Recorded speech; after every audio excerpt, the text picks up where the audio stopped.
ശരൺ നേരത്തെ ബിന്ദുകൃഷ്ണയോട് ചോദിച്ചതുപോലെ തന്നെ ഇതിനകത്ത് തുടക്കത്തിൽ ഈ ആരോപണം ഉയർന്നപ്പോൾ വലിയ തരത്തിലുള്ള പ്രതിഷേധം മുകേഷിനെതിരെ ഉയർന്നതാണ്. ഇപ്പോൾ കോൺഗ്രസിന്റെ പോഷക സംഘടനകളാവട്ടെ പ്രതിപക്ഷ സംഘടനകൾ എല്ലാവരും മുകേഷിനെതിരെ അദ്ദേഹത്തിന്റെ ഓഫീസിലേക്കും പൊതുവഴിയിൽ തടയൽ ഉൾപ്പെടെയുള്ള പ്രതിഷേധ മാർഗങ്ങളിലേക്ക് കടന്നതാണ്.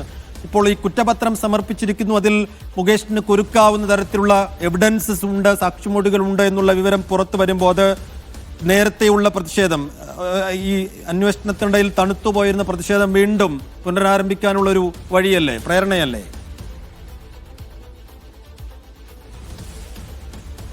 സൈഫുദ്ദീൻ, അതിനെല്ലാം അപ്പുറം ഭരണപക്ഷത്തിന്റെ പ്രതികരണമാണ് ഇതിൽ ഏറ്റവും പ്രധാനമായി മാറുക. പ്രത്യേകിച്ച് CPM എന്ത് പറയുന്നു എന്നുള്ളതാണ്. നേരത്തെ ഇത്തരത്തിലൊരു കേസ് നിലവിൽ വന്നതിന് പിന്നാലെ അറസ്റ്റ് നടപടികളിലേക്ക് SIT നീങ്ങാനിരിക്കുമ്പോൾ തന്നെ CPM പറഞ്ഞിരുന്നത്, CPM സംസ്ഥാന സെക്രട്ടറി MV ഗോവിന്ദൻ അടക്കമുള്ളവർ പറഞ്ഞിരുന്നത് നിലവിൽ M മുകേഷ് MLA രാജിവെക്കേണ്ട സാഹചര്യം ഇല്ല എന്നുള്ളതാണ്. കാരണം നേരത്തെ ഈ പ്രതിപക്ഷ MLA മാരായ എൽദോസ് കുന്നപ്പള്ളി, ഒപ്പം തന്നെ M വിൻസെന്റ് എന്നിവർക്കെതിരെ സമാനമായ കേസുകൾ വന്നിരുന്നപ്പോൾ അവർ രാജിവെച്ചിരുന്നില്ല. അപ്പോൾ എന്തുകൊണ്ട് ഭരണപക്ഷത്തുള്ള ഒരു MLA മാത്രം രാജിവെക്കണമെന്നുള്ള ചോദ്യമാണ് ഉയർത്തിയിരുന്നത്. പക്ഷേ ഇത്തരത്തിൽ കുറ്റപത്രം സമർപ്പിച്ചതിന് ശേഷം ആ കുറ്റപത്രം പരിശോധിക്കുമ്പോൾ അതിൽ കൃത്യമായ തെളിവുകൾ ഉണ്ടെന്നുള്ളതാണ് പ്രത്യേക അന്വേഷണ സംഘം പറയുന്നത്. അപ്പോൾ ആ ഒരു സാഹചര്യത്തിൽ തെളിവുകൾ ഉണ്ടെന്നുള്ള ഒരു വിവരം പുറത്തു വന്ന സാഹചര്യത്തിൽ എങ്ങനെയായിരിക്കും ഇനി CPM അടക്കമുള്ള പാർട്ടികൾ ഇതിൽ പ്രതികരിക്കുക എന്നുള്ളത് തന്നെയാണ് പ്രധാനമായും അറിയേണ്ടത്. ഒപ്പം തന്നെ പ്രതിപക്ഷം ഏതു നിലയിലായിരിക്കും ഈ പ്രതിഷേധം മുന്നോട്ട് കൊണ്ടുപോവുക എന്നുള്ളതാണ്. നേരത്തെ നിയമസഭാ സമ്മേളനം നടക്കുന്ന സമയത്ത് തന്നെയായിരുന്നു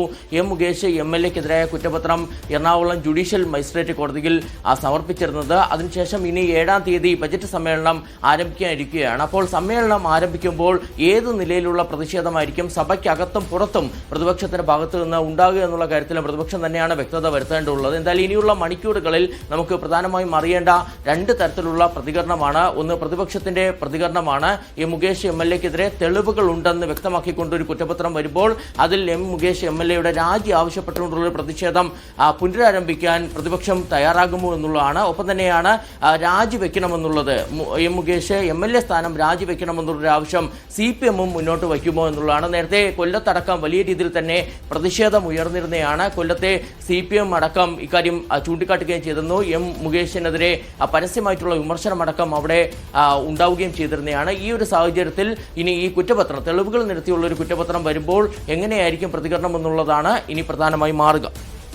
ഏറ്റവും പ്രധാനപ്പെട്ട കാര്യമായി തന്നെയാണ് ശരൺ സൂചിപ്പിച്ചത്. കാരണം മുകേഷിനെതിരെ വലിയ തോതിലുള്ള ആരോപണം ഉയർന്ന ഘട്ടത്തിൽ CPM എടുത്ത നിലപാട് ഇപ്പോൾ മുകേഷ് രാജിവെക്കേണ്ടതിൽ അന്വേഷണം നടക്കട്ടെ, തെളിവുകളൊക്കെ ഹാജരാക്കട്ടെ, എന്നിട്ട് നോക്കാം എന്നുള്ളതായിരുന്നു. ഇപ്പോൾ ഇതാ കുറ്റപത്രം സമർപ്പിച്ചിരിക്കുന്നു. അതിനകത്ത് മുകേഷിനെതിരെ ലൈംഗികാതിക്രമം നടത്തിയതിന്റെ എന്ന് വെച്ചാൽ അമ്മയിൽ അംഗത്വം നൽകാമെന്ന വാഗ്ദാനം ചെയ്ത് പീഡിപ്പിച്ചതിനുള്ള കൃത്യമായ തെളിവുകൾ, വാട്സാപ്പ് ചാറ്റുകൾ, സാക്ഷിമൊഴികളെല്ലാം ഉണ്ട്. ഇനി CPM എന്ത് ലൈൻ സ്വീകരിക്കും, എന്ത് നിലപാട് സ്വീകരിക്കുന്നു? രാജി വാങ്ങുമോ അതോ മുകേഷ് രാജിവെക്കുമോ എന്നുള്ള ചോദ്യം വളരെ പ്രധാനപ്പെട്ടതാണ്. നിയമസഭ ചേരാനിരിക്കുന്നു 7-ാം തീയതി.